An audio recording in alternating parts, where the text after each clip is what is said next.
Hi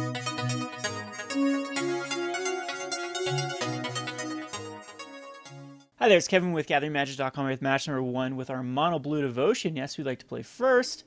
This looks like it's a pretty decent hand with 2 lands. We do want that 3rd land source, but that's all we need to hit in just a few draws, and then we'll be golden. Everything else is castable, so we'll keep it. And Mono Blue typically runs a pretty high land count for a more aggressive deck. So 24 lands, and it means 22 are left in the deck. One of those being the Nykthos and Nyx, which would be very good at this point. Alright, so typically you do want to go out swinging with Mono Blue with a 1-drop. And I did want to see a green matchup. This is definitely a matchup I want to see. Green Devotion, maybe not so much because they have Plukernos, but like Deathmist Raptor, I think we'll do pretty well against. So there's our land. We hit it right off the bat. It's just going to be a Stratus Dancer. I think it's still safe just to cast it right now. And then we can follow up with a Cloudform or keep up the Silumgar Sorcerer. So the Sorcerer doesn't... One of the reasons why you want a 1-drop, again, is that you can cast a 1-drop and then upgrade, quote-unquote, with the Silumgar Sorcerer. So you change a 1-1 into a 2-1. And he's got a double Mystic draw with a Llanowar Waste. I've got to think this might just be the old-school Green Devotion splashing black. I could see it coming back into favor with all of the green decks, like all the green-white decks running around. And I kind of actually want to make this trade. This may seem bad to make this trade, but I think it's fine. I don't want him ramping into something bigger. I'll take that. I'll take that trade. As we have more of this route where we can come back in this game quite easily. And I'll Cloudform here. See what it finds me. I just don't want him ramping into something. And there's a Silumgar Sorcerer underneath, which will have quadruple Devotion when we unmanifest it, which is one of the reasons why I like Cloudform. And it's hexproof. So, and if the Cloudform dies, I still have the manifested card. But going back to why I think Green-Black Devotion is a great time to play it again is just a lot of these decks are... Ooh, there's my public enemy number 1, and I actually can't do anything about him with the Sorcerer. So it ends up not mattering. He still gets the Plukernos out on time. I think we just get value while we can with the Bident of Thassa. And swing in and draw a card. So this is going to be just Green Devotion. No, it's got to be some sort of... If he's using the Haven the Spirit Dragon, you got to think Dragonlord or Tark is in here somewhere. But that ended up working out pretty well. Get another island. We can slam Thassa now, and Thassa can just sit and play defense against a Plukernos. Dragonlord or Tark is still a little ways off from being able to cast.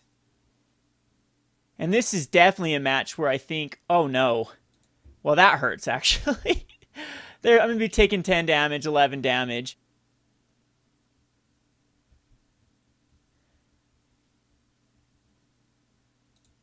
Encase of the Ice is going to do amazing against this match, though. And so is Disdainful Stroke. So I'll bring both of those in. Down to a 9. Now, the question is, do I bring in the Thassa or keep up the... No, I definitely bring in Thassa. Do I keep back my guy to block, though? We'll cast Thassa here. And Thassa's good. So I think we do attack in. But then he can Monstrous for...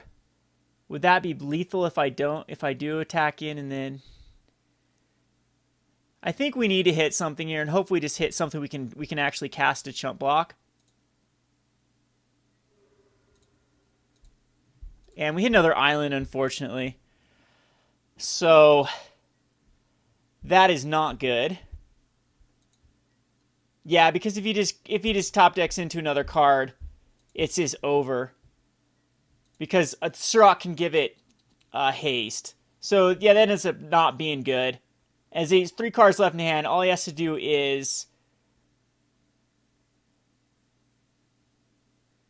create enough damage to do 9 damage. And there's 6 unblockable right now. 7, 8. And if I sacrifice a creature, then Thassa goes away. Or if I sacrifice the Silumgar Sorcerer, Thassa is inactive. Yeah. And that's going to be game. Okay, so ends up being an incredibly aggressive draw, which I'm hoping the Encase and Ices and Disdainful Strokes will help hit out. So I'm going to go way more of the control route here. It's going to be the Chasm Skulkers. I think the Hall of Triumphs don't necessarily need to come in, though. Negates probably don't need to come in. What cards can come out? Cloudform might be a little slow. And I'm going to take out one Bident of Thassa. And we'll keep in the Hall of Triumph. Frostwalker, is Frostwalker actually decent here? I don't think Frostwalker is very good in this particular matchup, as it's just going to get outclassed by a Polukranos really quickly. Well, I guess it can kill his... I guess maybe it's the Lurker that we cut. And I'll cut one. I'll keep one Frostwalker, but it's going to be my early game that I'm going to cut here. And we'll submit this. Alright, so yes, we'd like to play first. This is very keepable. It's got Master Waves, which is a nightmare for him to deal with, even though he does have Polukranos. We did see that. But we do get a lead off with a first turn Hypnotic Siren into a second turn Frostwalker into a third turn Morphed Over Stratus Dancer, possibly.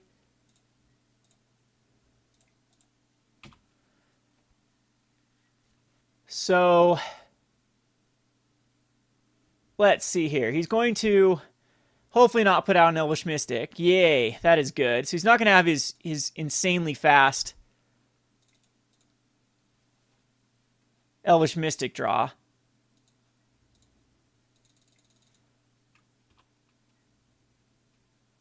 And he's staring down 4 damage on board from the Frostwalker. So even if he goes like Sylvan Caryatid here, he can't block it very well.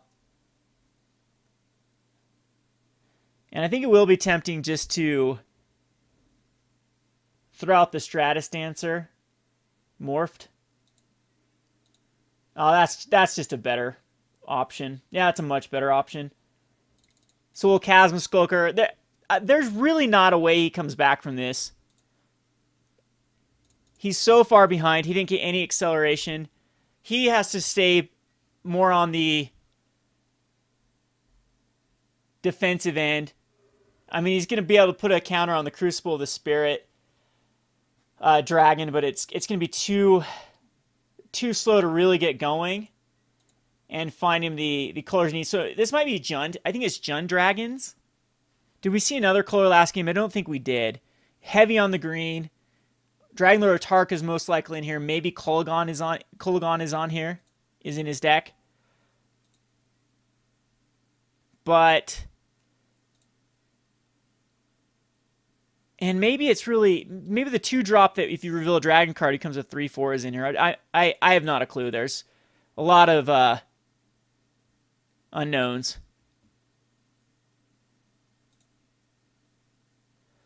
So... I don't know if I just quite master here and just...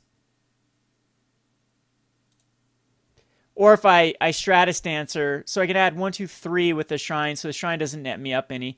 Stratus Dancer, though, we can actually cast them both. I'm going to go in with the attack first. Yeah. Going with the attack. And I can't cast both because Nykthos Shrine Nyx does not net me up a damage here. So I'm just going to go for it. I think this is plenty of devotion. And he needs a miracle here to get out of this. Which I don't know out of his green deck what that could be. Yep. Alright, so both these games have been pretty lopsided in the other person's favor. Frostwalker still seems pretty good when he struggles. I'm going to bring back in the Frostwalker and possibly just take out another one of these slower cards. or possibly even just a Stratus Dancer. I'm not quite sure if a Frostwalker is better than a Stratus Dancer. I'm thinking the 2-drop is where I want to cut. The Sorcerer just seems really good, and that's why I kind of want the Anglers back in, but Frostwalker also takes that. Maybe just a Thassa. How good is Thassa in this? I'm going to take out just a Thassa. And this hand is very awkward. Yeah, this hand's extremely awkward. I could draw into a ton of lands. But I think this is a mulligan. It's just too many lands. And this is worse, but I'll keep this one. It's, again, a lot of lands, but I don't want to go down. And he's going to be able to duress away the Bident of Thassa. Duress, really? I am very surprised he brought in a Duress versus me because it's such a dead card in a lot of aspects. And now I think we might just get flooded out here with islands and not be able to cast anything. But I still think that we do. I mean, he would have had a dead Duress if I would have kept the other hand. Yeah, that.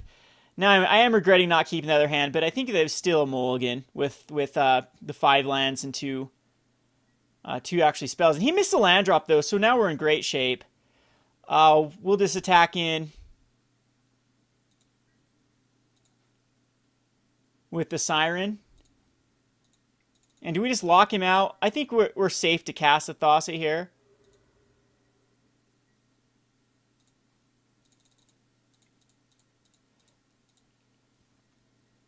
And then pass the turn.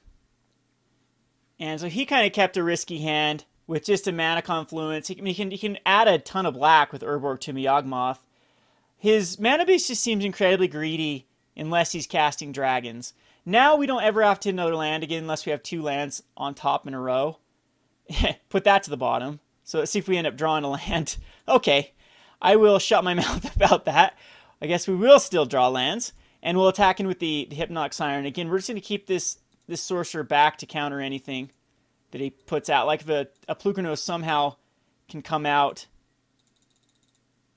we'll eat the Hypnotic Siren. And he misses it. Appears he misses another land drop.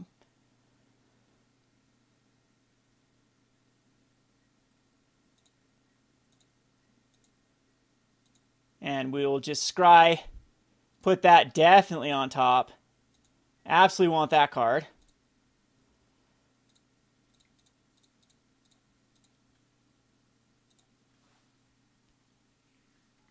As now we have a fully operational Thassa. And we'll swing in for 6. And it looks like it might be a Foul Tongue Invocation here that's he's going to cast. Which, 1, 2, 3, which will actually... Yeah, take out my Devotion. And what did he reveal? He revealed a Dragon Lord Dramoka, which, yeah, that's... Now we need to keep that up for...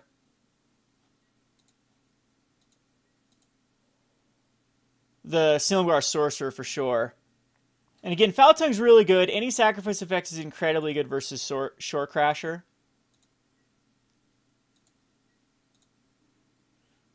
Definitely put that one on top too. That is a very, very powerful card against what he's trying to do. And we are once again in the driver's seat. And we have a Silumgar Sorcerer, which can counter a creature spell if he ever gets the mana for it.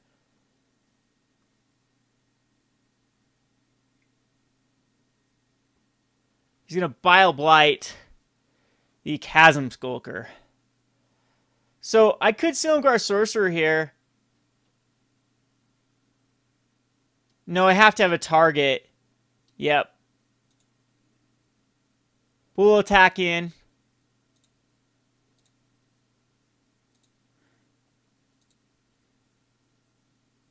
And give it +1. And do it again. And at least get him for 5.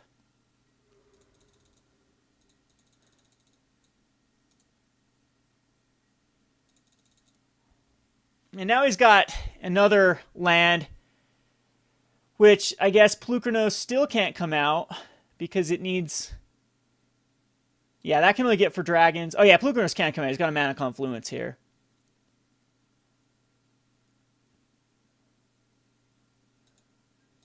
But no Plukernos. We will put that to the bottom. And that's a dead card. But once again, attack with the Shorecrash. And at this point, I do need to keep up the Silumgar Sorcerer. So I'm just going to pump him once, because if I do twice... No, I can do twice.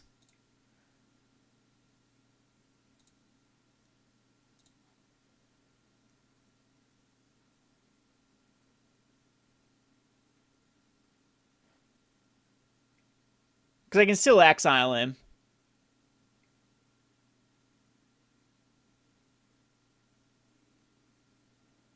And Foul Tongue, at this point, I could again cast a Silumgar Sorcerer, but then he lands. That might be the best thing, just to try to...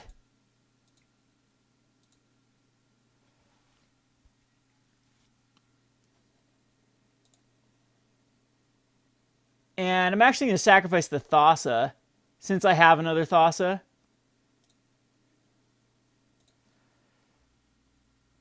What in the world? Oh, jeez. It actually let me exploit? What a... why? It shouldn't... Ah, I thought that it was resolved. I thought the Foul Tongue invocation was resolved, but that's stupid. Okay. Whatever. That really hurts. That ends up might costing me the game. Because, I thought the trigger was with the Foul Tongue. And not the Thassa. So, has to set me back on Devotion. And he's going to be able to get that Dragon Lord out. And I'm going to have to cast the Thassa next turn. And that just might be game. So, I apologize for my misplay there. But I really thought that that was in response to the Foul Tongue. Sacrificing the Foul Tongue for the Thassa for the Foul Tongue. Here's a Surok. I guess that's alright. And we have to draw whatever this is. It's Encase and Ice. That's actually pretty good. But you got it with Encase, he can still give something with Formidable. And you got to think he's got a lot of really juicy cards in his hand.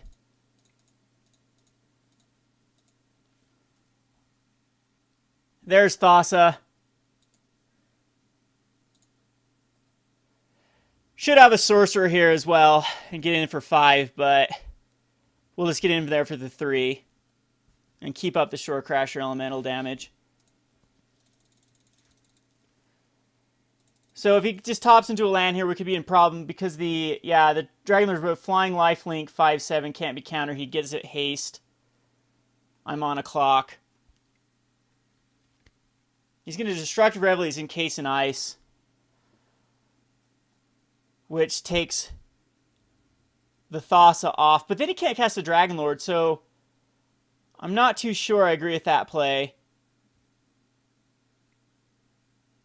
Well, now with Whip, maybe so, because now he can start whipping stuff back. His deck is just all over the place. I want to, of course, draw into a Silumgar Sorcerer here. But I can actually kill him if I... No, I can't. I need a Hall of Triumph. And do I kill him with a Hall of Triumph? No, I don't need a Hall of Triumph. Put that on bottom. Well, that's another Encase in Ice.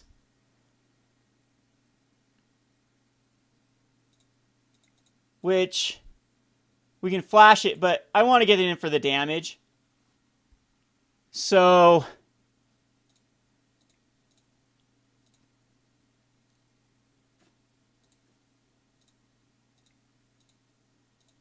we'll get in there for 10. And again, it would be over if I didn't misplay horribly with the sacrifice effect.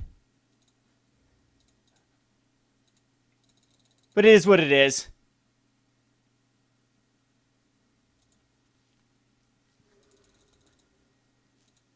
And he can't really cast anything, the Dragon Lord, and something else. He's still in a bit of a predicament.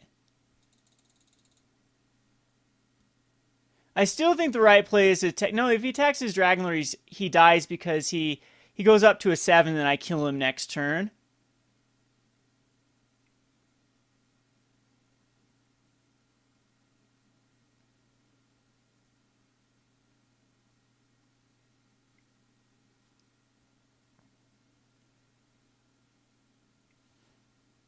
Flying Lifelink can't be countered. Okay, yeah. So this should be game. Because if he doesn't attack, I just give my guys unblockable.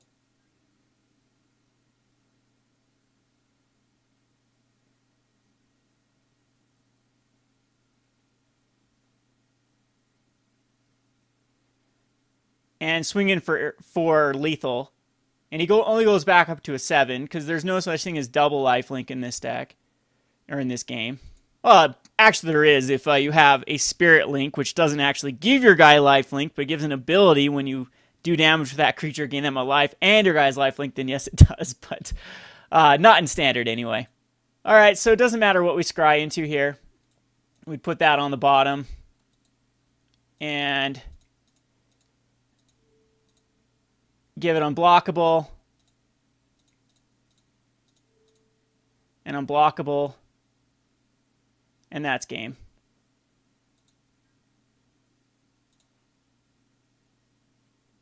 Alrighty. Going to the next match. This has been Kevin with GatheringMagic.com. Thanks for watching. Thanks for watching Playing on a Budget. If you haven't already, please subscribe to Gathering Magic and check out our Playing on a Budget playlist, which contains every episode. Thanks again and hope to see you soon.